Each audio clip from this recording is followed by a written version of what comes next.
conference here at the National Press Club in Washington, D.C. on what is truly a historic week.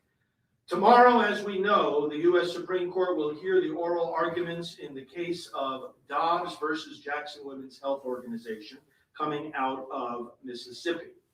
And while the day of the oral arguments is, of course, critical in any Supreme Court case, this is not the only significant moment in this unfolding story. It was significant back in May when the Supreme Court decided to take this case, and it will be significant in the weeks and months following this week, depending how long the court takes to issue its decision. And we simply do not know how long that will be or how short that will be. The significance of this whole period of time is that the pro-life movement could be, and America could be, at this moment, only months away from seeing the reversal of Roe versus Wade, a goal that our movement has had from the beginning, a goal which is part of the overall goal of restoring full protection to the youngest children. It's simple as that. Reversing Roe v. Wade is a necessary, critical, and monumental step towards that ultimate goal, but it's not exactly the same thing as the goal itself. The goal itself is that the children in the womb, in the first 9 months of existence, would have the same legal protections that the rest of us have. Their dignity demands it.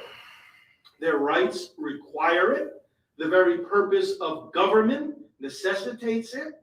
That government is, as our founders said in the Declaration, there to secure these rights that are given by the Creator. Are we indeed at a moment when the court is about to reverse Roe versus Wade? Let's just review some of the things that are being said to the court at this point in time so that we can draw our conclusions about whether that's the case.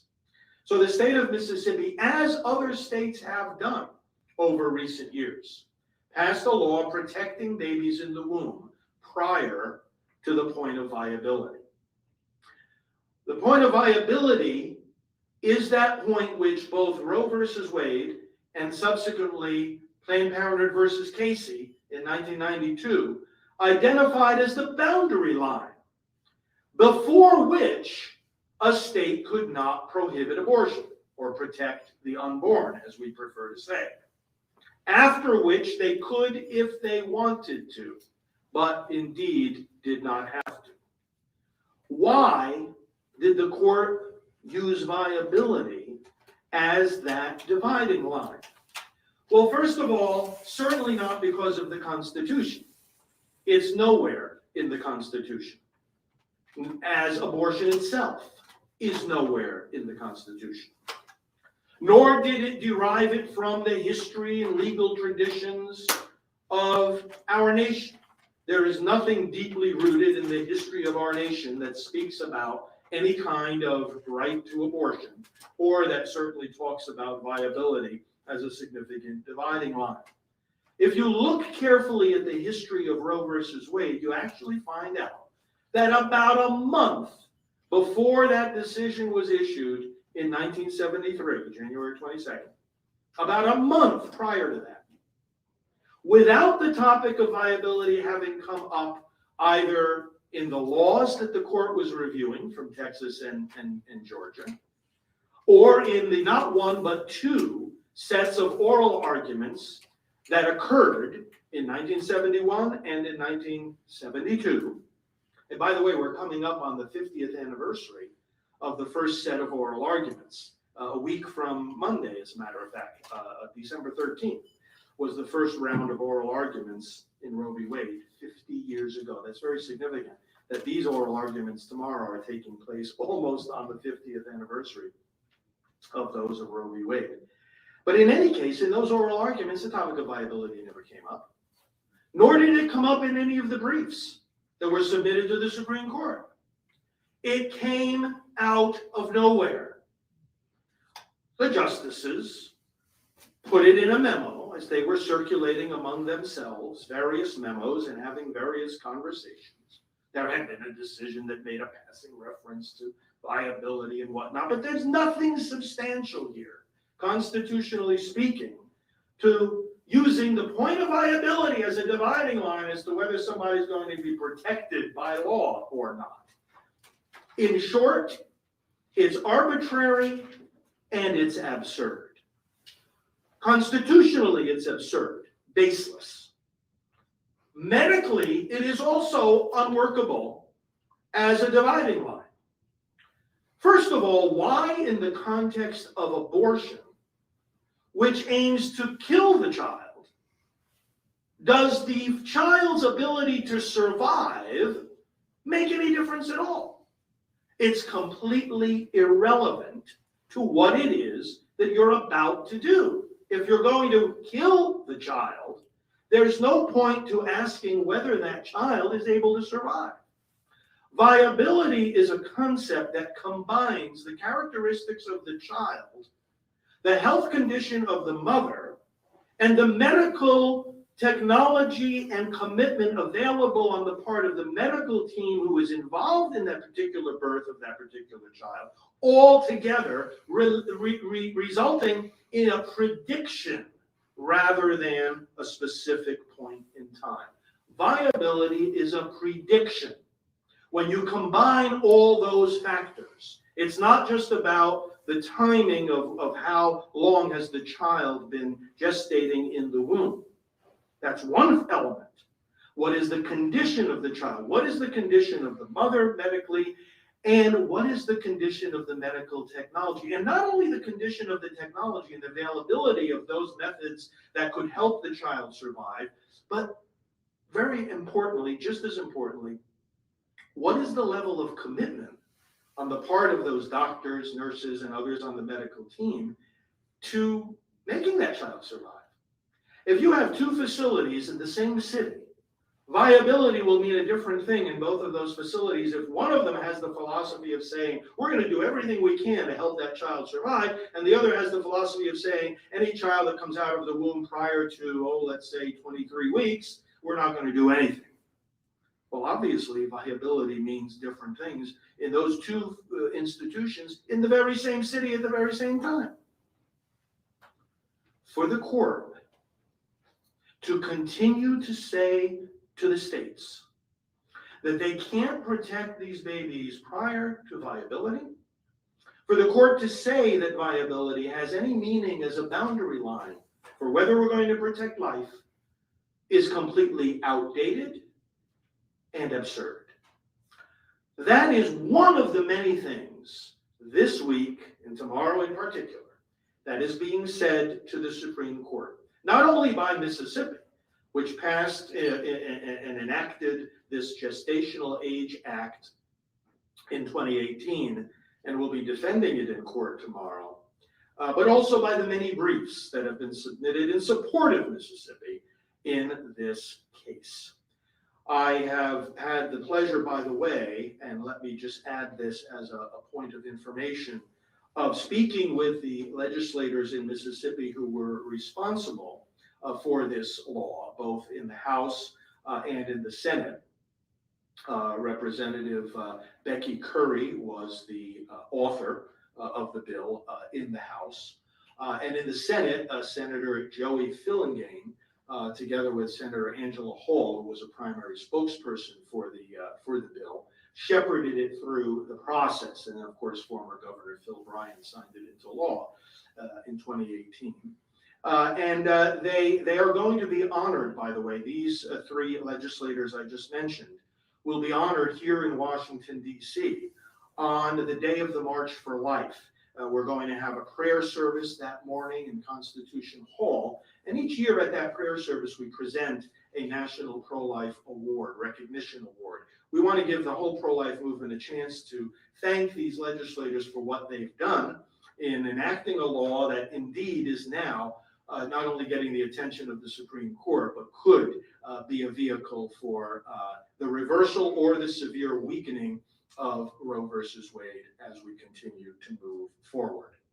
What is Mississippi saying to the court, besides the fact that viability has no meaning as a dividing line? And that's the least, that's the minimum that Mississippi is asking the court to do. You know, even if they don't go so far as to reverse Roe v. Wade, to say at least that viability is not a barrier for the states to protect babies in the womb is the very least that the state is asking the court to do. But the state is asking also the court to do a lot more, because it's saying that what should happen here is that the court should reverse its precedents of Roe and of Casey altogether, and make the standard of review for abortion-related laws the same standard that just about every other law has to face if it is challenged in court. And that's called a rational basis standard of review. In other words, a state is pursuing a legitimate interest that it has, and it's doing so in a reasonable way.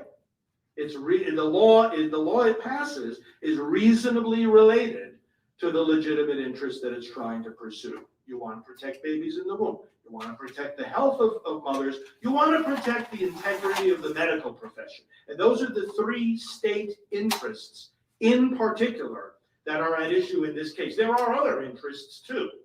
But for example, Justice Thomas has identified as a compelling state interest not to allow the abortion industry to advance a eugenics philosophy.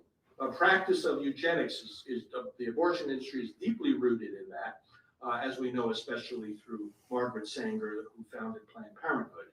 We have other interests as we come to know, for example, the baby's ability to feel pain. The state has an interest in protecting babies from pain, and various laws have been enacted based on the advancement of those interests. The states have many interests. But because of Roe and Casey, which both affirm that the states have these interests, Casey going so far as to say they have these interests from the outset of pregnancy. Nevertheless, while on the one hand, the courts say you have these interests, on the other hand, they tie their hands and say you can't pursue those interests to the point of prohibiting abortion. This makes no sense. And it makes no sense especially because of the fact that both developments in the law, developments in science, and developments in culture have advanced so far that the states are taking notice of all this evidence, the states are taking account of all these changes, and are saying, based on these changed circumstances, we're not in 1973 anymore, we are going to pass these laws that advance our interests. And for the courts to continue to say you can't do that is the equivalent of putting on blindfolds and plugs in your ears and burying your head in the sand and paying no attention to what's going on in the world of medicine, science, and law and culture. The briefs submitted in this case, starting with the state of Mississippi and going on to the 80 or so other briefs that have been submitted, including by some of the people here, including by us at Priests for Life, delve into these changes in quite a bit of detail. Let me just highlight a few of them, because this is one of the several reasons the state of Mississippi is formally presenting to the court as to why they need to reverse these obsolete precedents of Roe and Casey. In the area of medicine, we know more about the unborn child now. We've learned more about the unborn child from 1973 to the present than we have learned in all of human history. It has been an amazing period of growth in the understanding of the child in the womb, ironically coinciding with that period where they have the least protection under the law. The ability simply to visualize the child was nowhere near in 1973, although technically ultrasound existed. It was not commonly used or publicly available to the extent, anywhere near the extent that it is now, nor the quality of the imagery, not only by ultrasound, but by other methods of visualization, cameras going right into the right up against the amniotic sac and showing the baby. in full and living color is nowhere ever was near where it is today. That visualization of the child has then led, if you can see the baby, you can diagnose the baby. You can notice there's a problem. You can go in there surgically and help the baby overcome the problem. And so whether it's neural tube defects or obstructions of the urinary tract or the bladder or even heart problems, this and more has been able to be treated on what medical textbooks have called medical science's newest patient, the baby in the womb. All of this and more, scientifically, the awareness of the baby's ability to feel pain. Some of the briefs bring up medical research just as recent as just a matter of months ago, giving us new information of the baby's awareness. The baby, for example, if you have twins, the way the baby will touch herself versus the way the baby will touch her twin is different. And so, we're learning and seeing things that we had no idea about in 1973. However, if you look at what we did know in 1973, another thing becomes very clear. To its shame, and to the very thing that the court says it wants to avoid, that is the staining of the reputation of the court, that court, in a decision that even those who agree with the outcome, i.e. legal abortion, just dismiss as entirely lacking in any kind of persuasive reasoning, ignored hundreds of years of scientific and medical research. Justice Blackmun, in writing that decision, ignored, as if it didn't exist, medical progress telling us conclusively how and when a human life begins. And he went back and talked about people like Plato, Aristotle, Augustine, and Thomas Aquinas as if he was having a tea party in the Middle Ages or in the Dark Ages. What this man was thinking and what he was trying to accomplish is it really got to be a topic someday for a group of psychologists and psychiatrists to analyze. Because what he did in absolutely just literally skipping over hundreds of years of research is absolutely beneath the dignity of the legal profession, beneath the dignity of the court, and offensive to human reason, to every standard of human reason. This decision is an abomination, not just morally. Medically, it is totally a mess as far as trying to make any kind of assertion of what we do or do not know about the child in the womb. Legally and constitutionally, it's a mess, as we've already pointed out. There's absolutely no mooring in the Constitution. And some will say, oh, but yes, we know the Constitution doesn't mention abortion, but it's a right that's derived from the Constitution. If you're going to start naming rights that are derived from the Constitution as a fundamental principle, the court has identified that you need to follow. It has got to be at least rooted, deeply rooted, objectively rooted in the history and traditions of this country. And when you look at what is objectively rooted in the history and traditions of this country, you see that the historical analysis in Roe versus Wade, again, is a complete embarrassment. It has absolutely nothing to do with reality. And if anything, what you find rooted in the history and legal practices of our country is the protection of the unborn that we inherited from common law, and that was reaffirmed not only by state legislatures, but also by court decisions throughout our history. And as medical knowledge of the unborn advanced in the 19th century, the laws followed and restored protection to these children to the point that when the 14th Amendment was adopted, which, again, Roe v. Wade and supporters of legal abortion today, and no doubt the other side, and now in this case, are going to continue to appeal to as somehow providing some kind of right to abortion. At the time that the 14th Amendment was adopted, the large majority of the states, 30 out of 37 at that time, protected the unborn. So to say that somehow this amendment reflects a right to kill those very same children, again, is so absurd that it doesn't deserve the slightest bit of respect, no matter what a person's position on abortion might be. Changes in science, changes in law, as our colleague Alan Parker, will be speaking here in a moment, points out all the time, every one of the 50 states has now the safe haven laws by which a child that their mom feels she cannot raise can be left to the care of the state and then given to the care of a family.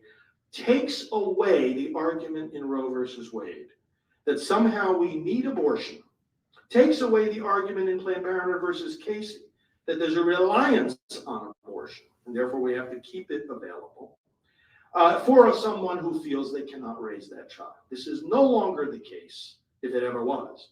As Roe v. Wade says, oh, we don't want to impose a distressful life on this mother who is pregnant. Not only with the safe haven laws, but with the development of anti-discrimination laws for pregnant women, the development of all kinds of options. We didn't have the internet back then. Online opportunities for education, for working from home, various laws that give provision for medical leave and child support and care. I mean, the list goes on, and it's articulated in the briefs in this case, has changed the legal landscape when it comes to what can a pregnant mother do. The stigma associated with being an unwed mother has dramatically gone down since Roe versus Wade. All of these changes, the number of pregnancy centers, you could count, especially those that were medical clinics.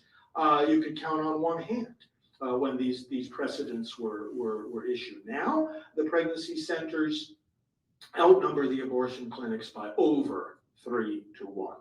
We have changed. The country has changed since Roe versus Wade and Planned Parenthood versus Casey.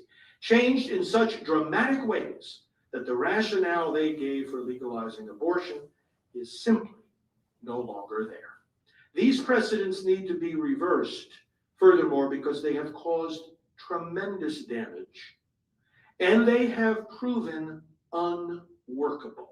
Those who have a background in law will understand the significance of the term unworkable. And let me try to put it in layman's terms, because I'm not an attorney myself. So I, as a layman, can appreciate trying to express this in a way that is as simple as possible. A court is supposed to guide. The Supreme Court is supposed to guide the lower courts. And the courts in turn guide the lawmakers as to what the boundaries of constitutionality are. If I'm going to invest time and money and effort and my reputation in crafting and passing a law that later on is only going to be struck down by the courts, I better think twice when I'm crafting that law to try to stay within constitutional boundaries. Bottom line, the guidance is confusing and self-contradictory. The guidance that the court has given just for the legalization of abortion itself, the rationale behind Roe versus Wade, is a conclusion in search of a rationale. Because if you look at what the court has done, the court has ruled on abortion dozens of times since Roe v. Wade. And it has been like shifting sands. Oh, well, maybe here's the reason why we have to legalize abortion. No, maybe it's this reason. No, it's that reason. And then you have justices on the court at the same time disagreeing on what the foundation for the conclusion actually is. It's been fractured. Planned Parenthood versus Casey was a fractured decision. Different judges saying different things about the same thing and for different reasons. It's been a chaos of confusion. Furthermore, not only has the basis been shifting sands all the time, but what we have seen in what we call this unworkability is Planned Parenthood versus Casey changing the standard of review. Again, those of you trained in law, standard of review How many hoops does a state have to jump through to justify its law? How high is the bar that the court is going to insist on you pass before they say that your law is constitutional? That's standard of review, and there's various different standards of review. So when Roe v. Wade was first issued, they had the highest one. This is a fundamental right. You have a standard of review which is called strict scrutiny. The state cannot limit that right unless it is the least restrictive way of advancing a compelling state interest. I mean, this is the kind of review you're supposed to use for freedom of speech, freedom of religion. You've got fundamental rights, so the state can't interfere with those rights unless there's very, very, very limited conditions. When Planned Parenthood versus Casey came along, one of the ways they modified Roe v. Wade is that they lowered the standard of review. And they introduced something called an undue burden. And they said, yeah, the state can regulate abortion, before viability. They can't prohibit it, but they can regulate it, as long as it doesn't provide an undue burden to a woman seeking an abortion.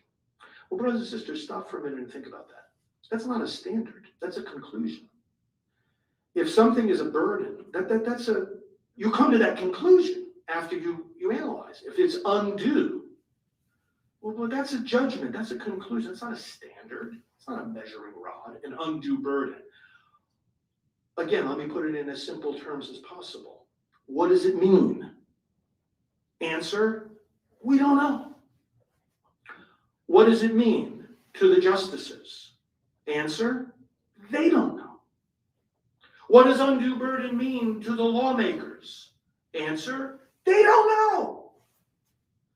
There is no way to know, because you have to weigh and balance things that different people come to different conclusions about, even looking at the same set of facts.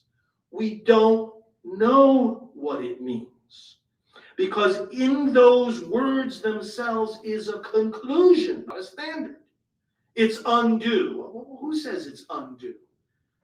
Maybe the burden is legitimate. Maybe it's a sacrifice that should be made because of the seriousness of the action that you're undertaking. Well, people are going to differ about that. We don't know what it means. And because we don't know what it means, both on the Supreme Court itself and in our lower federal courts, you have had year after year, now decade after decade, conflicting results, contradictory opinions, and a sea of confusion.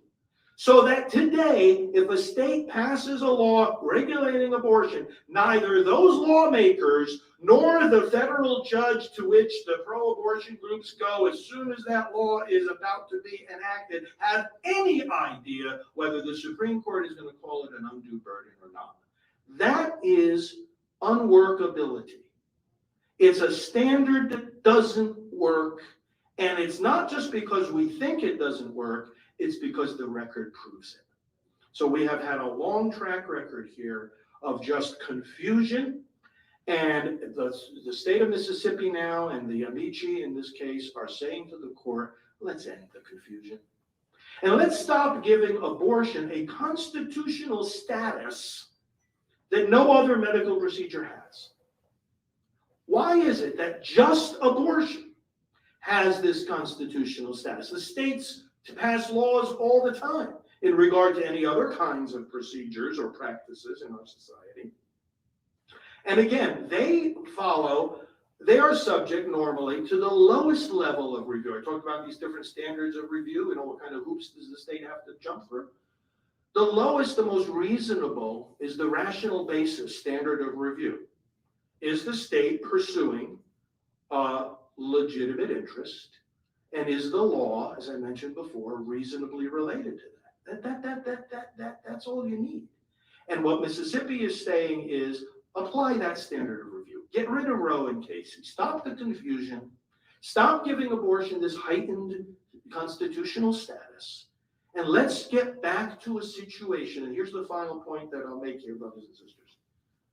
Let's get back to a situation where the ability of the law-making bodies in our states and in the Congress for that matter, to collect evidence, to have hearings, to debate, to be subject to the persuasive power of not only the various lawmakers that are involved in the process, who are duly elected by the people and accountable to the people, but the persuasive power of the people themselves to lobby their legislators, to come to various conclusions, to take part in hearings, to give the benefit of their expertise, the input of the experience of the people, and furthermore, to have an amendment process, an ability for compromise, the give and take that are part of our democratic lawmaking process, the ability not only to have amendments and to have compromises, but then to go back and change the law at a later time, again, through the will of the people, expressed through their elected representatives in a process that has already been well defined by our Constitution. Why can't we resolve the abortion problem in that context instead of continue to be subject to a policy imposed on us by unelected judges who are saying that somehow the Constitution requires this when the Constitution says nothing about it? That's what's being argued right now in front of the Supreme Court. That's what's going to be taken up tomorrow. That's what we are all saying. Return this to the will of the people. Not that we think the right to life depends on the will of the people. It actually doesn't.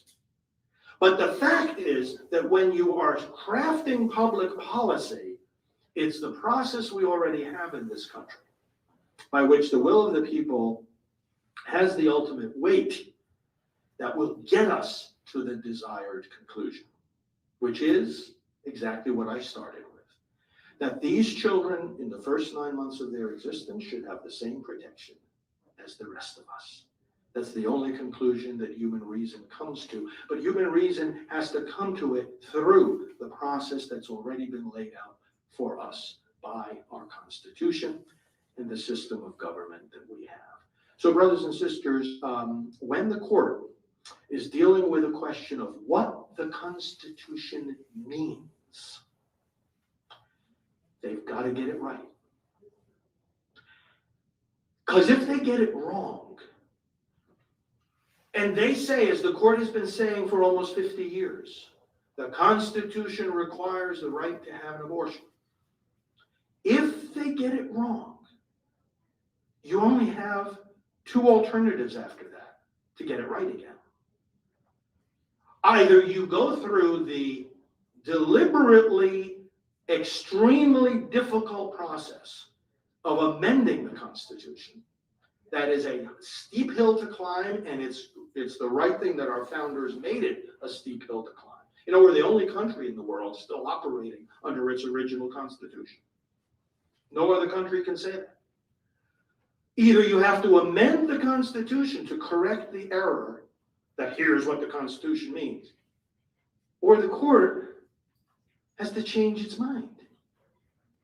We're advocating today and tomorrow that the court indeed change its mind and correct its error. When you talk about the power and the force of precedent, it's at its weakest point when it deals with matters of here's what the Constitution means, here's what the Constitution requires. That's when it's at its weakest point. Because if, in fact, a wrong decision was made, as we maintain it was, in decisions like Roe and Casey, well then, no matter how long those errors have been enforced, no matter how long the court has reiterated the same tune, the mistake must be corrected if we're going to have a working Constitution at all. The mistake has to be corrected by the court reversing the erroneous precedent. And the fact that these precedents are egregiously wrong is yet another one of the key reasons that Mississippi and all the rest of us are urging the court today to reverse those decisions. Brothers and sisters, that in a nutshell is what our movement is gathering in this city during these days to say. But as I said before, it's not just about what's happening today and tomorrow, it's what's going to happen over the coming weeks and months. We have to continue educating ourselves in all these arguments. We have to continue praying for the right outcome in this case. We have to continue strengthening our movement so that the work of protecting the unborn will continue. Nobody expects that this court decision is going to make abortion automatically illegal across the country. This is not how it works. It works the way I just explained, that we have to have the people continue to wrestle with this and to bring about the right outcome through the process that we have in place. That is going to happen with because we have a movement. It's not like, some people say, well, we have to return the issue to the states. The issue is already in the states. It's because of the fact that it's in the states that we have this case in the first place. Mississippi passed a law. So you have all kinds of states that they're chomping at the bit. They can't wait to protect the unborn. But they have this roadblock in front of them. You remove that roadblock. It's not just as if, the court says, here, states, I'm going to give this issue back to you to figure out. And then it's as if you were starting with a blank slate and, all the work begins. Sometimes you hear this phraseology. No, that's not accurate. The work has begun a long time ago. The work is being done. A lot of the work has been done. It's like a dam ready to break. You remove that obstacle, and you're going to see right away the fruit of decades of work in the states to protect these children. The fruit will blossom immediately. There will be states, obviously, who have been going and will continue to go in the opposite direction of making abortion more and more available, but we will battle on the state level those kinds of erroneous policies. We'll continue to battle them. And there are states that you're not sure which way they would go. Well, we will do that work. But the fact of the matter is, this country is more pro-life than ever before. And these states are ready to do the work that they are already empowered to do, except for the erroneous roadblock the court has put in their path to do it. And what we are saying this week is very simple. Tear down that wall. Get that roadblock out of the way, and let us do the work that we want to do to protect our own children. So I want to invite now, let me just mention, SupremeCourtVictory.com is a resource that can be used both to gain information about these arguments and also the prayer campaign. There are multiple prayer campaigns going on. I'm sure Alan will mention this as well. But the simple prayer that we have there that people can say for a good outcome in this case, and we invite all who are listening to take part in these prayer campaigns so that we can come to a successful conclusion to this case. So I want to invite Melissa Oden now. She has a unique, not solitary, but nevertheless unique story about how she came to birth. She will share that. And the network of abortion survivors that she has called together. This is one of the examples, brothers and sisters, of how these precedents of Roe and Casey have inflicted so much damage. And that's one of the arguments. They're inflicting damage, so get rid of them. Because damage done not only to babies who have been killed, but the babies who have been aborted, but nevertheless have survived. This important perspective is brought to us in the flesh in people like Melissa. We thank you for your voice, and we thank you for your presence here today. Come and share with us.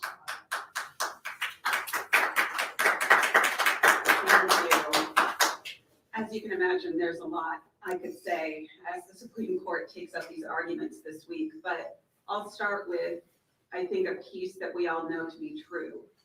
No sound evidence shows that women's advancement depends upon abortion. As a survivor of an abortion procedure that was meant to end my life, I couldn't agree more with this statement that was made by Attorney General Lynn Fitch. Being forced to undergo a saline infusion abortion was not empowering to my 19-year-old biological mother. It was traumatizing. Being soaked in the toxic salt solution of that saline infusion abortion over a 5-day period, which was meant to poison and scald me to death, was not empowering for me either. It nearly ended my life. It should have ended my life. It left me with initial health complications that threatened my life. everything from severe respiratory problems, jaundice, to seizures. Contrary to what we hear in our culture that has been so heavily destroyed and influenced by Roe versus Wade, children do survive abortion procedures, and at a much greater frequency than the abortion industry and their lobby want the general public to know about. Based on CDC data, there are likely in upwards of 20,000 abortion survivors here in the United States. People just like you who had their constitutional rights denied. When I was ultimately rushed off to a NICU that fateful day in August of 1977 by a nurse unwilling to just leave me to die, I weighed 2 pounds, 14 ounces. Medical professionals quickly surmised that my birth mother was not 18 to 20 weeks pregnant, as indicated on my medical records that detail the abortion that I survived. In fact, I was likely more like 31 weeks. Picture that. I was a vulnerable infant who had fought for my life in the womb, and yet there I was, still fighting for my life to be kept alive after I was accidentally born alive. Mississippi and Attorney General Fitch are right with this bill. We know this, and I'm living proof of that. So are the hundreds of abortion survivors that have reached out to us through the Abortion Survivors Network so far. We know that there are thousands more survivors out there, tens of thousands. And I want survivors to know that we're here to support them in their journey of healing and empowerment and finding and using their voices. Abortion doesn't empower or advance women. Life is what empowers. Without first the right to life, there are no other rights. As I've asked Congress in many different ways, how can access to the very act that was meant to end my life, abortion, now simultaneously be my fundamental right to exercise? How can our culture, how can our court reconcile this concept of my rights as a woman who survived a failed abortion?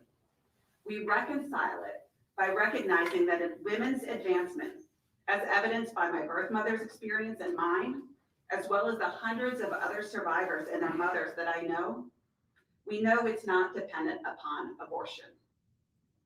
We also reconcile it by recognizing that, as my friend Sarah Foster, a feminist for life, states, abortion is a reflection we have not met the needs of women. We reconcile it also by acknowledging the humanity of both the woman and the child. My birth mother and I were not enemies. We were both victims. We reconcile it by providing resources and support to women just like my biological mother. Tomorrow, the Supreme Court begins the long overdue process of reconciling this nearly 49-year wrong. As an American whose constitutional rights to life, liberty, and the pursuit of happiness were taken from me, I stand here today with every hope that they'll make it right. Thank you so much for all you do, Father Frank, and all of you here as ministry leaders. Thank you.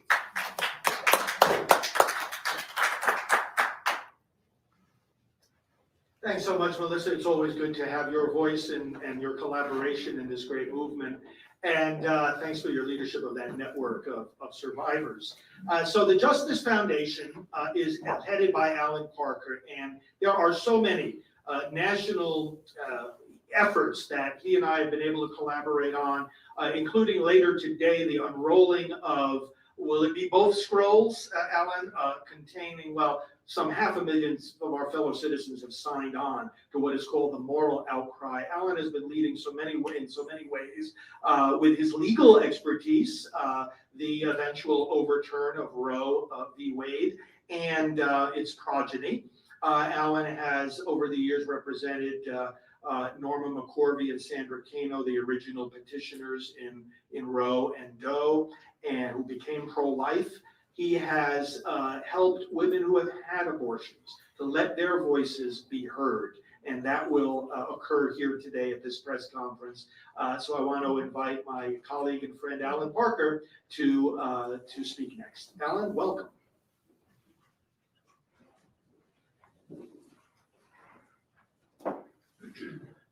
Thank you very much, Father Bavone. Thank you for all you do and have done for so many years in the movement. This is the beginning of the culminating moment for those who have been fighting to end abortion for many, many years. I have the great honor to serve as the lawyer for many clients who have filed briefs in this case. And one of those groups of women are 2,249 women who've had abortions, who actually experienced it. Some of them because they thought it was the answer for their problem, others because they were forced to have abortions. Because one of the ways that abortion damages women in America is once you make abortion legal, then it allows other people to unduly pressure, coerce, or force women to having an abortion to solve their problem, not the woman's problem. The woman can be very happy, I'm pregnant. She tells the man, oh no, you're not gonna have a baby. I don't want a baby. Get this abortion now, or we're gonna do something to you. And so that's number one common, a man forcing a woman to have his abortion. Even feminist literature acknowledges that domestic abuse against pregnant women is very strong. Then the second is adult parents forcing a minor daughter to have an abortion against her will. And the third is human trafficking or prostitution. And the pimp or the trafficker wants her in business. So it's not always the woman's choice. But the other thing we have found about even the woman's choice is there was, for many of them, no better alternative. Why should Roe be reversed today? There's three most important reasons that I want to talk about. Number one, even the Supreme Court has finally admitted in Gonzalez v. Carhart that abortion kills an infant life. There's no dispute about that. Number one, what did the court say in Gonzalez v. Carhart?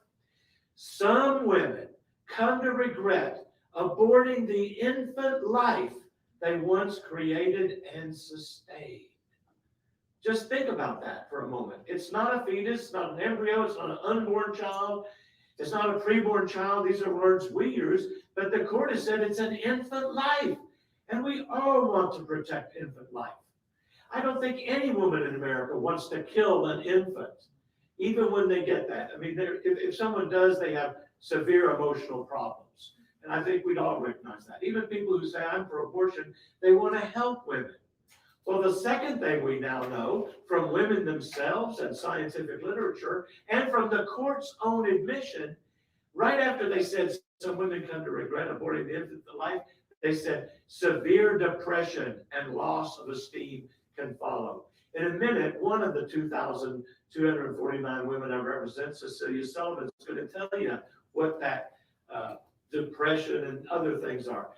As early as 1992, in the Planned Parenthood v. Casey case itself, when the Supreme Court first reduced Roe from a fundamental right with no limits to a mid-level right, the court started thinking, well, maybe it's wrong, but the court admitted and allowed informed consent statutes so that some women would not suffer devastating psychological consequences. Okay, the court has admitted that. So we know we're killing an infant life. We know we're having women who have devastating psychological consequences. Why would we want to do that to any woman in America? Well, because most people don't know these things, but I just said, but now the courts admit them. But also people think, well, a woman's in a difficult situation. I want to help the woman. And we all want to help women in difficult situations. I represent thousands of women who chose abortion. Some were forced to it. There are situations, we don't come in condemnation, but what today exists in every state is a legal tool called the Safe Haven Law.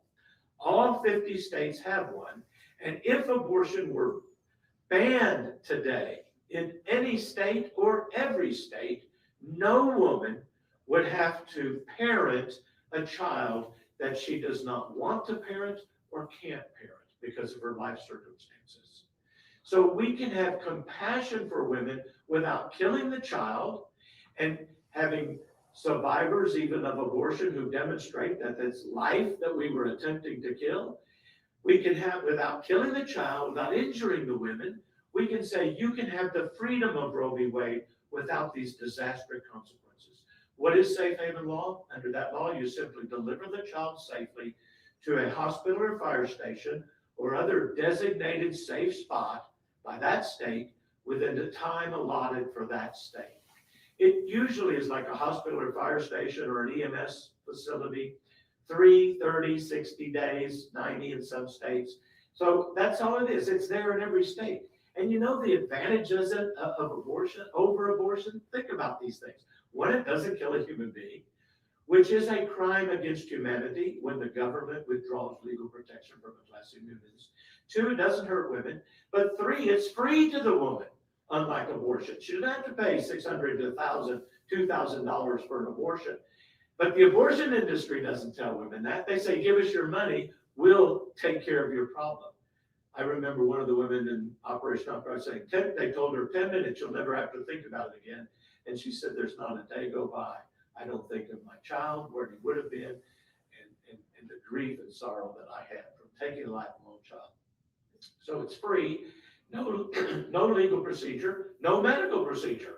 You just drop the baby off. Abortion has risks, as even the abortion industry sometimes says, though they try to minimize it. Some women die from abortions in America. I know those women and their mothers. But, you know, you won't die if you drop your child off at a hospital or fire station. So no women have to die. That's a good thing. And it's equally available to the rich and the poor. In the Dobbs case, they're trying to make an argument that, oh, well, there's only one abortion facility in Mississippi. Why is that? Because most doctors don't want to kill infant lives. They know what it is. It's a dirty secret, but they don't want to do the dirty deed of killing a baby, even a woman in difficult circumstances. Now they can say, why don't you safe haven the baby? You won't have to take care of it. Whatever your problem is, society will help you take care of that child. That's a humane and just society. That's where we are today. Those laws didn't start till 1999, 7 years after Casey. The last time the Supreme Court really considered whether to reverse Roe was 1992 in the Casey decision. And they weakened Roe, but they didn't go all the way because there was no safety net for the woman. And now there's a government, socially approved safety net in every citizen, every state. And if you don't have an abortion, there's absolutely no risk of having an abortion-related trauma in your life. And there are millions of women who've suffered the trauma of abortion. So those are the 3 big reasons. Why would we want to kill children, inflict devastating psychological consequences on women, when there's a better alternative? Simply say, give us your child as a society. It's a more just and humane society with that in effect. Father Bavone talked about viability. I want to briefly mention one of our other clients.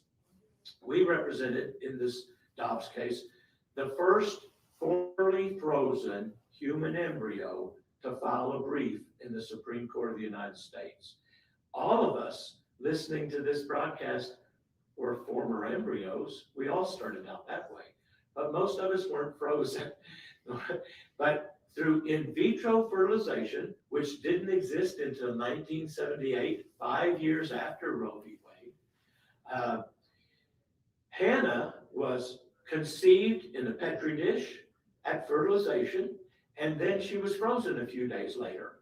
And she was preserved for over 2 years outside her mother's womb, viable, living. And then she was given to an adopted mother who actually became her birth mother. Whereas that doesn't happen in the normal IVF situation or normal adoption, where another woman gives birth and then places her child for adoption and the adopted mother takes it. But so what does that prove? It proves today what was undeniable. And even Roe, I believe, for example, John Roberts, the Chief Justice, or someone writing the opinion might say, the court did the best job it could in 1973, but instead, in 73, at this state in the development of man's knowledge, we do not, the judiciary cannot speculate as to when life begins. Hannah is living proof life begins at fertilization, okay? And that's in the case. The other thing that Roe said in 1973 was it said, even in 1973, it said, before viability, you cannot ban abortion. But after viability, the point at which the child can live outside the mother's womb, albeit with artificial aid, the states can ban abortion. So viability, Hannah lived outside her mother's womb, albeit with artificial aid. She was frozen, had to be that to be kept alive until there was a woman ready to adopt her. So the court could say, we're not really overruling Roe. Science has overtaken Roe. We said at the very time, when a child could be preserved outside the womb, albeit with artificial aid, states are free to ban abortion. There you go. And so today, because of science, the court could say that the case has been basically eliminated or fulfilled by advancement in human knowledge and science. So we're very hopeful that all those things could be. We're going to be at the Lincoln Memorial today from 2 to 3 o'clock, and there'll be a live broadcast of it on a website called nationaldayofrepentance.org. We're doing 40 hours of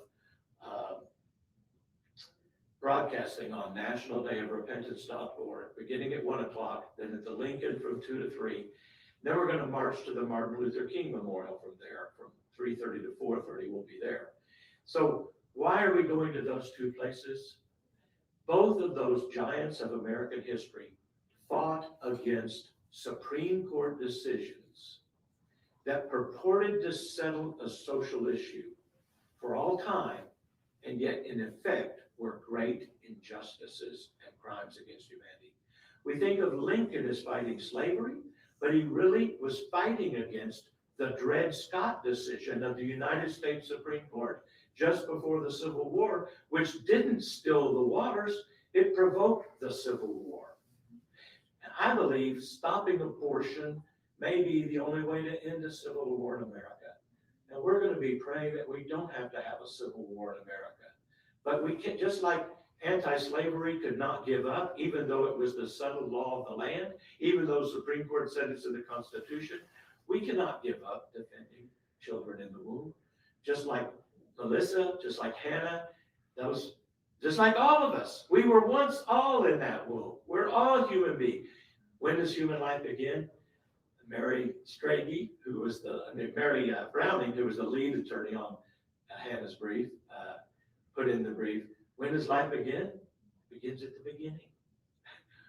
Ask yourself, when does human life begin? When the sperm and the egg come together and the cells start dividing.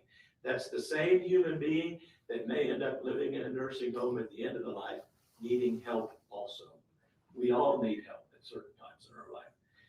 So both of them fought against Supreme Court decisions. We think of Martin Luther King fighting against slavery, but he fought against the Plessy versus Ferguson decision, which in 1896 said, this Constitution says that African Americans shall have equal rights, but no, we, the court, say separate but equal is equal. And segregation under the Supreme Court's acceptance as the law of the land, quote, quote, held it in place for 58 years.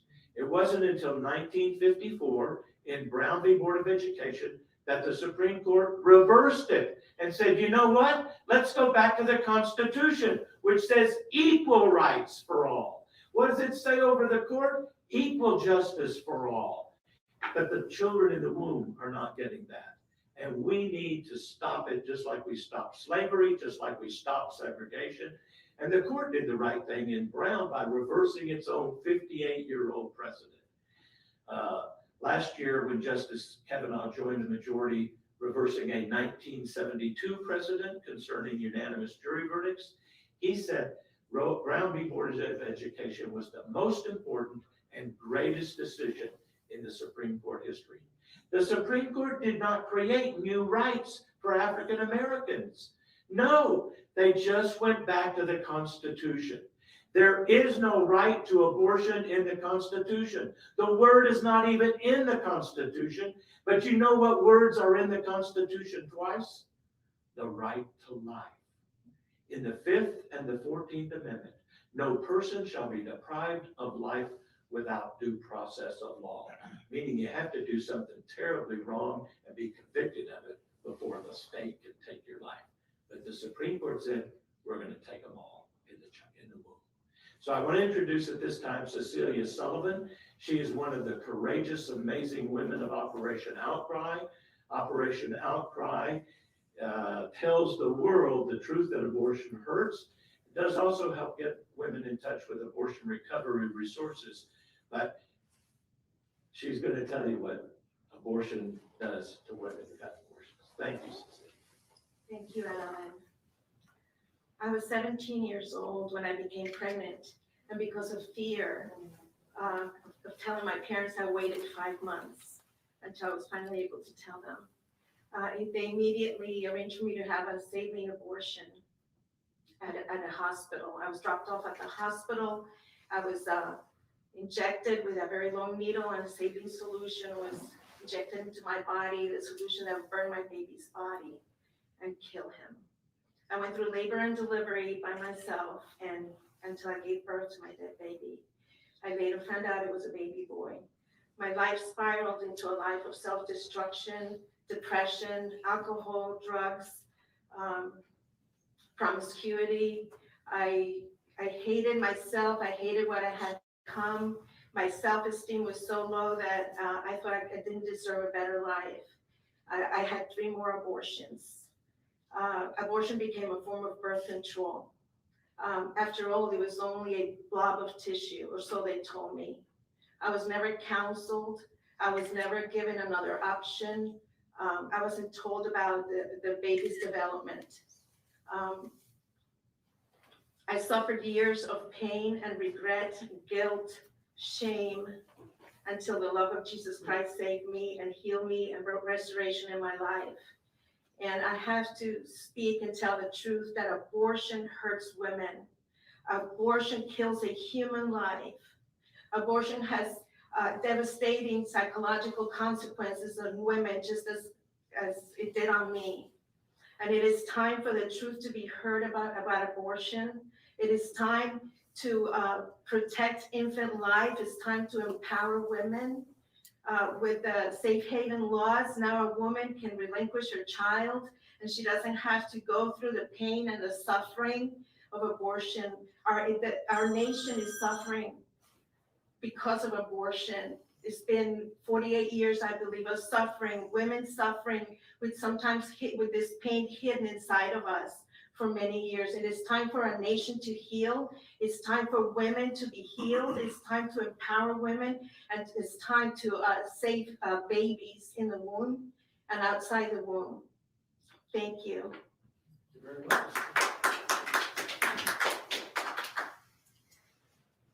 Well, thank you all, Cecilia and Melissa, who had to go to another commitment, and Alan. Does anyone have any questions at this particular point for us before we conclude?